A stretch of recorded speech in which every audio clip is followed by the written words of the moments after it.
The pine snapped 6 feet above my head and I threw myself sideways into wet grass just as it crashed through the exact spot where I'd been standing 30 seconds earlier. "Are you insane?" A woman was screaming somewhere above me on the ridge. I told the county the whole stand was compromised. I spat out a mouthful of storm mud and looked up at Elena Vasquez, who was gripping a fence post with white knuckles, rain plastering her dark hair flat against her skull, glaring at me like I'd personally insulted her ancestors. I was an arborist, 31 years old, called out to Widow's Point in the middle of a coastal storm because 6 ancient pines were threatening to take down a 140-year-old lighthouse, and apparently also me. "Your call came in an hour ago," I shouted over the wind, hauling myself up. Nobody mentioned the trees were already falling. They weren't falling an hour ago. Well, they're falling now. She half slid, half ran down the muddy slope toward me, and up close, even soaked and furious, something about her face made the wind feel less important. Sharp cheekbones, a scar through one eyebrow, eyes the exact gray of the storm behind her. She grabbed my sleeve and hauled me toward the lighthouse door like I weighed nothing. "Inside," she said. "Now. Before the next one goes." We made it under the stone archway seconds before a second trunk cracked somewhere in the dark, and the whole building seemed to shudder with the impact. Elena slammed the heavy door shut and leaned against it, chest heaving. "You could have died out there," she said. "You could have mentioned that on the phone." She let out a laugh that had no humor in it, just adrenaline looking for an exit. That laugh was the first thing that told me this woman was carrying something heavier than storm damage. I introduced myself properly then. Caleb Hart, licensed arborist, contracted through the county to assess hazard trees on historic properties. Elena Vasquez, it turned out, was the lighthouse's owner, or close to it, depending on what happened in the next 48 hours. That detail didn't come out right away. It came out in pieces, the way important things usually do, buried under smaller talk about insurance forms and root rot and whether the generator would hold through the night. We dried off near a wood stove in the old keeper's cottage, and I learned 3 things about Elena without her meaning to tell me any of them. She chewed the inside of her cheek when she was calculating something. She kept glancing at a photo on the mantel of an older woman with the same sharp jaw. And every time her phone buzzed, her whole body flinched like the sound physically hurt. "You gonna answer that?" I finally asked. "No. Ex-boyfriend. Family." I didn't push. Trees were my department, not family drama. But then the phone rang again, and Elena stared at it like a snake coiled on the table. "It's my aunt," she said, mostly to herself. "She's 2 days early." "Early for what?" Elena looked at me for a long moment, like she was deciding whether I could be trusted with something, or maybe deciding whether she had any other option left at all. "My grandmother left me this lighthouse," she said slowly. "Her will has a clause. If I'm not, quote, settled in a stable relationship, by the time the family trust does its annual review, ownership reverts to my cousin Priya, who wants to sell the whole point to a resort developer before the tide even goes back out." I set down my mug. That's a strange thing to put in a will. "My grandmother was a strange woman who loved this lighthouse more than she trusted my judgment," Elena said. "She thought I'd let the place fall apart chasing my career the way my father did. She wanted proof I'd let somebody in." "So what happens at the review?" "My aunt brings the trustee. 2 days evaluating the property and, apparently, my personal life. No real relationship by Sunday night, the paperwork transfers to Priya Monday morning." She rubbed her face. "I broke up with my fiancé 4 months ago. I have no boyfriend, no plan, and 6 dead trees about to fall on the only thing my grandmother ever gave me. Outside, the wind screamed against the stone walls like it agreed with her that this was a disaster. That should have been the end of my involvement. Assess the trees, file the report, drive home before the roads flooded. Instead, Elena looked at me with an expression I'd spend 2 days trying to name. You have kind eyes and you already saved my life once tonight. Would you consider a second favor? I laughed before I understood she was serious. You want me to fake being your boyfriend? For 2 days. My aunts never met anyone I've dated. You'd stay in the cottage, help me through the review, and once the trust's satisfied, you're free. Full contract rate, plus a bonus. I should have said no. Instead, 2 days, I said. Strictly professional. Strictly professional, she agreed, and shook my hand like we'd signed a business deal, which, in fairness, we had. Neither of us believed that word by the second morning. Her Aunt Rosalind arrived at 9 sharp the next day, silver hair pulled into a knot so tight it looked painful, a folder of legal documents tucked under one arm like a weapon. Beside her walked a thin, precise man introduced only as Mr. Feld, the trust's appointed evaluator, and behind them trailed Priya, Elena's cousin, wearing sunglasses despite the overcast sky and an expression of someone already decorating a resort lobby in her head. So, Rosalind said, looking me over like livestock at auction. You must be the boyfriend nobody's ever heard of. Caleb, I said, offering my hand. Elena's private about the important stuff. It wasn't even a lie, technically. She was private. I just happened to be brand new to the category. How did you two meet? Rosalind asked, eyes sharp. Elena's fingers found mine before I could stumble through an answer. He came to save the property from 6 falling trees during a storm, she said, warmth threading under the practiced calm in her voice. Threw himself out of the way of a collapsing pine and landed straight into an argument with me. It's been an argument ever since. Priya snorted from behind her sunglasses. How romantic. A tree almost kills him and suddenly you're engaged.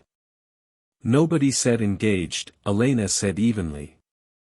We got through that first morning on borrowed instinct. I learned to read Elena's small signals, a touch on my arm meant follow my lead, a tightening around her eyes meant Rosalind was circling something dangerous. What unsettled me most wasn't the acting. It was how naturally her shoulder fit under my arm when nobody was watching, how she'd laugh at something I said and forget, for half a second, that the laugh was supposed to be a performance. That afternoon, while Rosalind and Mr. Feld toured the grounds, Elena took me up the spiral staircase inside the lighthouse itself, 300 narrow stone steps toward the lamp room at the top. You don't have to see this, she said, breathless from the climb. But I wanted somebody to. The old Fresnel lens sat cracked along one seam, dulled with decades of salt.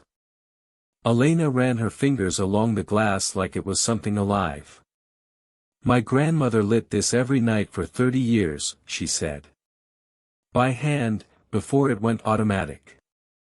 She used to say a lighthouse doesn't work by being loud. It works by being consistent.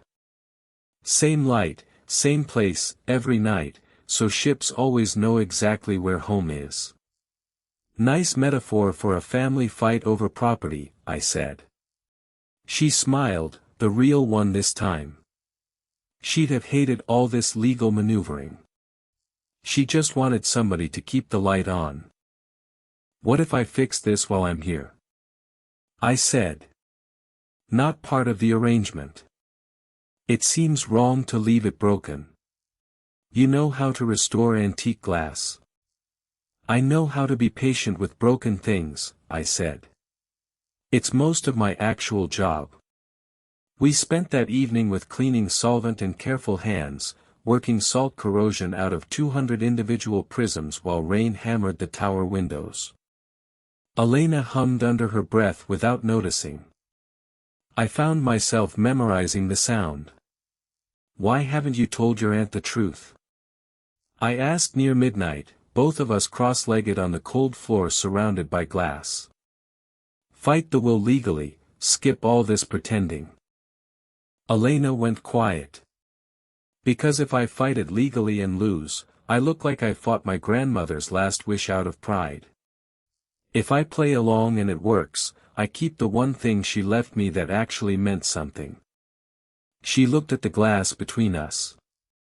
And because some stupid part of me wondered what it would feel like to have somebody choose to stay here with me, even pretending. I didn't answer right away. Some silences are more honest than sentences. By the second morning, cracks had started showing in a different direction. Rosalind cornered me alone near the woodpile while Elena dealt with Mr. Feld's paperwork inside. You're a decent liar, Rosalind said without preamble. But you're a terrible actor when she's not in the room. You watch the door for her. That's not performance, young man. How long have you actually known her? I could have lied again. Something in me refused. 2 days, I admitted. We met during the storm. The relationship part is, complicated. Rosalind's expression didn't change, which was somehow more frightening than if she'd exploded. Complicated how?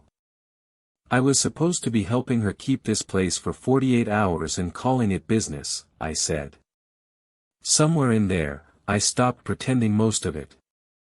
I looked toward the lighthouse door, where Elena had just stepped outside, hair loose in the wind, watching us with sudden alarm on her face because she could clearly tell something had shifted between me and her aunt. The rest is mine to figure out, I said. Not yours. Rosalind studied me a long moment longer, then walked away without another word, leaving me with no idea whether I'd just destroyed everything or accidentally told the only truth that mattered. Elena reached me seconds later, panic barely controlled. What did you say to her? The truth, I said. Some of it, anyway. Her face went pale. Caleb, if she tells Mr. Feld this isn't real, the review fails automatically. Priya gets the lighthouse Monday morning. Everything my grandmother built here goes to a resort chain. I know. Then why would you? Because I couldn't keep lying about the part that stopped being a lie, I said. Elena, somewhere between the falling tree and the broken lens, I stopped performing this. I don't know exactly when, but it happened, and I wasn't going to sit here pretending to your own family that what I feel isn't real, just to win a legal technicality. Elena stared at me like the ground had tilted under her feet. Whatever she'd expected me to say, that clearly wasn't it. Before she could answer, the front door of the cottage opened, and Rosalind stepped out with Mr. Feld beside her, folder in hand, expression unreadable. Miss Vasquez, Mr. Feld said formally. I understand there's a question about the timeline of this relationship. Elena's hand found mine, gripping tight enough to hurt. Whatever he told you. He told me the truth, Rosalind interrupted, which is more than most people in this family manage. She turned to Mr. Feld. The clause specifies a genuine relationship demonstrated over the review period. It says nothing about how long the couple has known each other before that period began. Mr. Feld flipped through his papers. That's technically accurate. I watched a man tell me an uncomfortable truth that worked against his own interest, Rosalind said, looking at me now, instead of protecting a convenient lie. That tells me more about stability than 48 hours of hand-holding ever could. If you told me 2 days earlier that an inheritance review would hinge on feelings I'd barely admitted to myself, I'd have called you a liar. But there we stood, Elena's fingers laced through mine, waiting on a decision that suddenly felt bigger than any legal document. Mr. Feld closed his folder. "I'll need one more day to confirm the reversion clause interpretation with the estate attorney," he said. "But provisionally, I see no reason the trust should transfer ownership Monday." Priya, fuming near the doorway, finally exploded. "This is absurd. 2 days ago he didn't even exist. 2 days ago, neither did the version of your cousin standing in front of me," Rosalind said calmly. "Grief makes people brittle. Love makes people honest. I know which one I'm looking at." Priya stormed off toward her car, and the silence she left behind felt like the first real quiet the lighthouse had known in years. That night, after the trustee's car pulled away and Rosalind had gone to bed with a rare small smile, Elena and I climbed the spiral stairs one more time, back to the lamp room and the mended lens catching moonlight in 200 careful prisms. "You almost cost me the lighthouse," she said, close enough that I could feel the warmth coming off her. "I know. I couldn't stand here another day calling this pretending," I said. "Not after the tree. Not after the glass. Not after watching you hum without noticing while your hands were shaking from more than cold." Elena's eyes shone. "So what exactly are we now? I was hoping you'd tell me. Apparently you're the one with the family precedent for keeping a light burning consistently, no matter how loud the storm gets." She laughed, "The real one, nothing left to protect." Unfair thing to quote back at me. I learned from the best restoration jobs. Turns out I'm better at fixing broken things than I thought. Present company included. She stepped closer, reaching up to touch my jaw the way she touched the antique glass. "Say it plainly. No metaphors this time. I'm not pretending anymore, Elena. I haven't been for a full day, and I don't want to start again." "Good," she said, and kissed me before I could say anything else, soft at first, then certain, two people who'd spent 2 days performing something real without noticing exactly when it stopped being a performance. 6 months later, the lens ran fully restored, glowing steady over Widow's Point every night, a habit neither of us had the heart to give up. I'd moved my whole business up the coast, closer to the cottage, closer to her. Rosalind visited most Sundays, always claiming she just wanted to check the property, always somehow staying for dinner and asking when we'd make things official. On the 1-year anniversary of the storm that first threw a pine straight at my head, I brought Elena up to the lamp room one final time, moonlight pouring through the restored prisms exactly like the night everything had shifted between us. "You know," she said, running her hand along the glass out of habit now, "my grandmother always said a lighthouse only works because it never stops being what it is, no matter what's happening outside." "I remember," I said, dropping to one knee, holding out a small ring I'd carried in my jacket pocket for 2 nervous weeks. "Elena Vasquez, I started out pretending to be the one steady thing in your life for 48 hours. I'd like to apply for the position permanently, no contract expiration this time." Her hands flew to her mouth, eyes bright with tears that had nothing to do with any storm. "Are you seriously proposing using a lighthouse metaphor?" "Yes," she said, before I'd even finished the actual question, pulling me up by the collar of my jacket. "Yes, obviously yes, you impossible tree-obsessed man." We married that following spring at the base of the lighthouse, the same light Rosalind once called a symbol of consistency burning behind us as Elena walked toward a man who'd fallen into her life quite literally out of a falling tree. Some people meet their person through careful plans and years of dating apps. Some of us meet ours because a storm knocked down exactly the right number of pines at exactly the right moment, and neither of us has ever stopped being grateful for that terrible weather. What would you have done if you were asked to fake a relationship for just 2 days, only to realize somewhere in the middle that you didn't want it to end? Tell me your story in the comments, and don't forget to drop your first name, age, and city or country too. I love knowing where you're all watching from. And for those who'd like to be a little closer to us, we've opened memberships where you'll get shorter exclusive stories every week with no ads.